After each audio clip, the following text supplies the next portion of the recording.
also looking at the ears. She's going to pay attention to the rider for sure, and at the same time we want her to be able to be mobile with those ears so that they begin to move forward.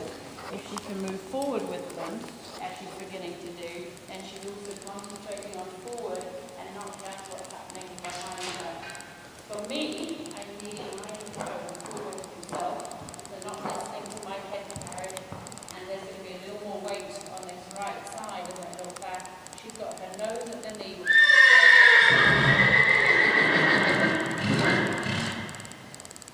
You need the confidence in the line, so I've got enough contact on Nigel that I can feel him through my hand.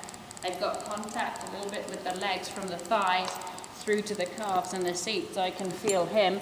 So you're asking your body to take care of the ridden portion, so the body needs to take care of certainly the seat riding him, and the hand needs to take care of the direction.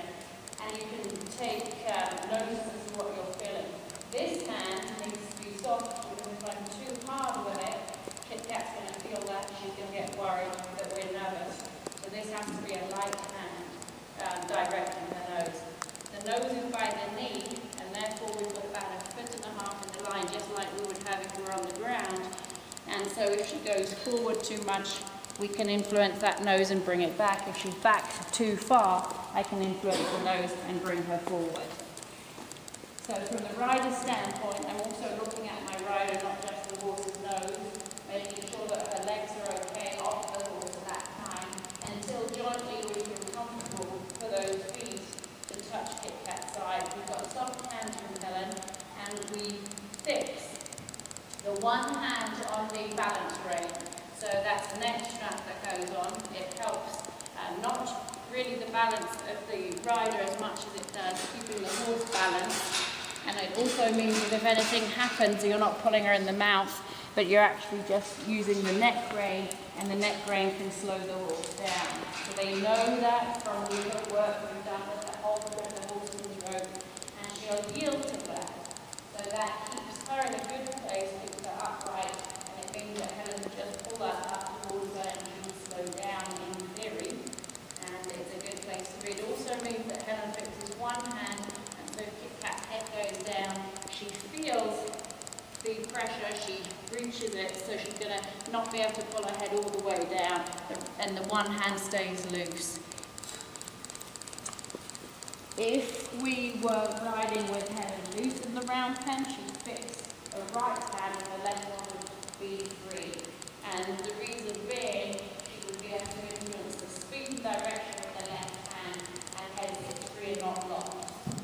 So right now we have the left hand locked, which is fine, because a lot of the interactions between Nigel and Kitkat, and myself and Kitkat. So gradually we introduce more, she should feel more and more comfortable. So we chose the pony horse with Kitkat because we have less forward motion. And so you can imagine, having seen her for the past few days, if you're going to ask her forward, there ain't much forward there. So this is a good way. We've ponied her previously. She knows how to pony in a little bit, because she's only had a few lessons, but she's going to follow the guidance of her senior horse. And so then, and not put the pressure on from the rear, not have that issue. So I'm going to come in and make a little smaller so I can just change that up some. How she feels a lot better.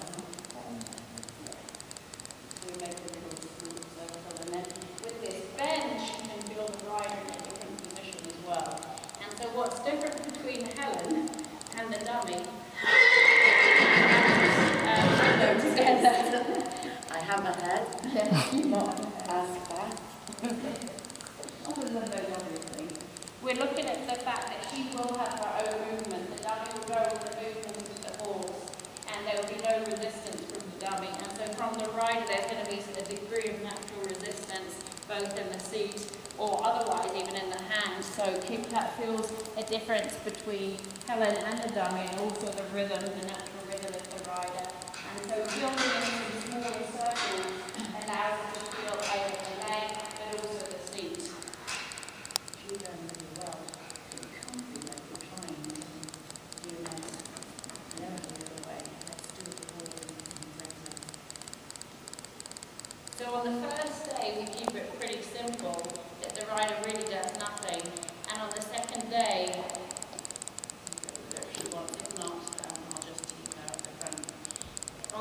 day we're looking for a degree of movement so Helen can pet her, Helen can move the legs. And by putting the T at the front, which you just heard me say, Nigel, T, so that means we can put a nice little stop in if we have to. She's wanting to go forward. I'm going to cue onto that. See if we can get out of the bend in there.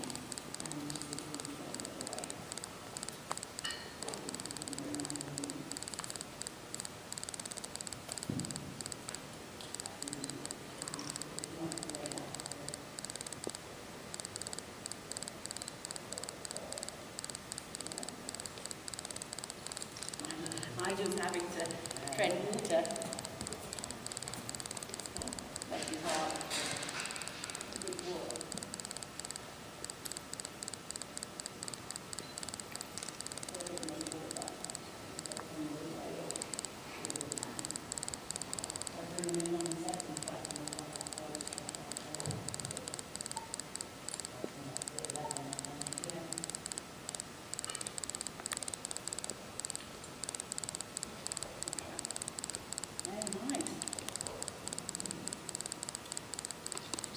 Good, huh? Good boy. He's really feeling it out. I don't know if you guys can see that. We slow down to let her catch up. You won't go too quick. And then really, you'll think forward and you can pick up the speed some. So there's an awful lot of interaction with the body and mind and the energy. We're going to go through this number again. So begin to ride her a bit more now. You are, you've done that already. So I'm going to use a canvas action.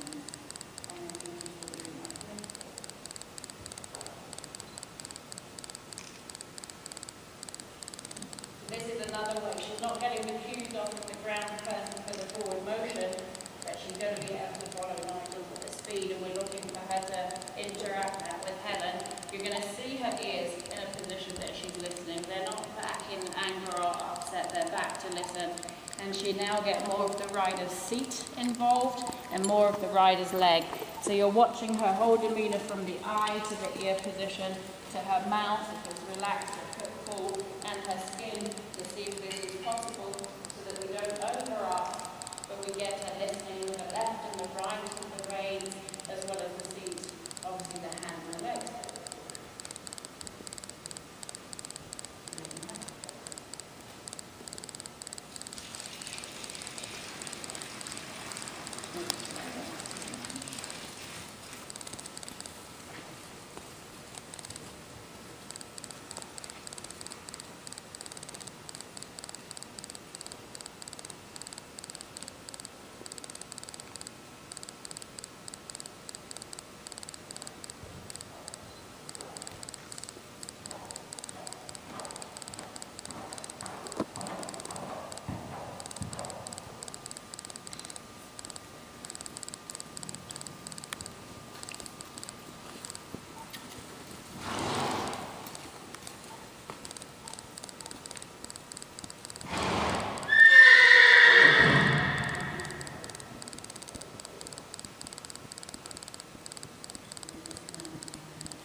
Okay, so this is the T that you hear me talking about. I put her nose just on his shoulder. I brought her up short, so I'm holding up higher towards the clasp, and I've got him holding